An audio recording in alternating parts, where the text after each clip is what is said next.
60 लाख परिवाराच्या वर आणि तेही मी जो डेट दिली आहे 15 नोव्हेंबर 1965 ते 15 ऑक्टोबर 2024 या काळातलीच जे काही अनियमितीकरण झालं आहे त्यांना आपण नियमित करण्यासाठी हे सुधारणा आणतो आहे। माझी विनंती सभागृहाला आहे की 60 लाख परिवार जे तुकडे घेऊन रहिवासी क्षेत्रामध्ये त्या ठिकाणी त्यांना काही ठिकाणी त्यांना खरं आहे की फसवलेलं आहे, काही ठिकाणी रजिस्ट्री होत नाही आहे, रजिस्ट्री बंद पडलेले आहेत, काही ठिकाणी त्या ठिकाणी त्याला मालक होण्याकरता अडचणी आहे, सातबाराच त्यांच्या नावाने होऊ शकत नाही, असे जे काही अडचणी होत्या तुकडेबंदी कायद्यामुळे त्यामध्ये सुधारणा आपण आणून ही तुकडेबंदी कायद्याची सुधारणा आपण लागू करतो आहे। मी आपल्याला आश्वस्त करतो की बिल्डर्स मोठे जे बलाढ्य लोक आहे यांच्यासाठी या कायद्याची सुधारणा नाही आहे, तर सर्वसाधारण गावामध्ये राहणारा गावठाणाजवळ 200 मीटरपर्यंत राहणारा त्या ठिकाणी आपल्या रहिवासी क्षेत्रात राहणारा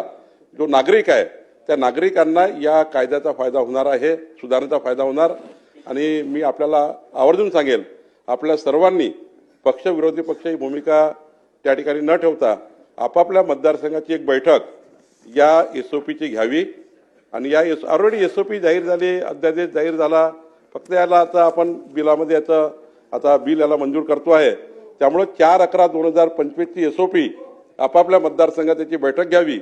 आणि आपल्या मतदारसंघातील सर्व घरांना कायदेशीर त्या ठिकाणी जे तुम्हाला अडचणी आहेत त्या दूर झालेल्या आहे। या उपर ज्या काही सन्मानित सदस्यांनी सुधारणा सुचवल्या आहेत त्यातल्या ज्या काही प्रशासकीय निर्णय करायचे असतील ते निर्णय आपण करू आणि आपापल्या मतदारसंघातले सर्व परिवारांना कायदेशीर त्यांचे घर करून देण्यासाठी आपण त्या ठिकाणी सर्वांनी हमी घेतलेली आहे। देवेंद्र फडणवीसजी आपले मुख्यमंत्री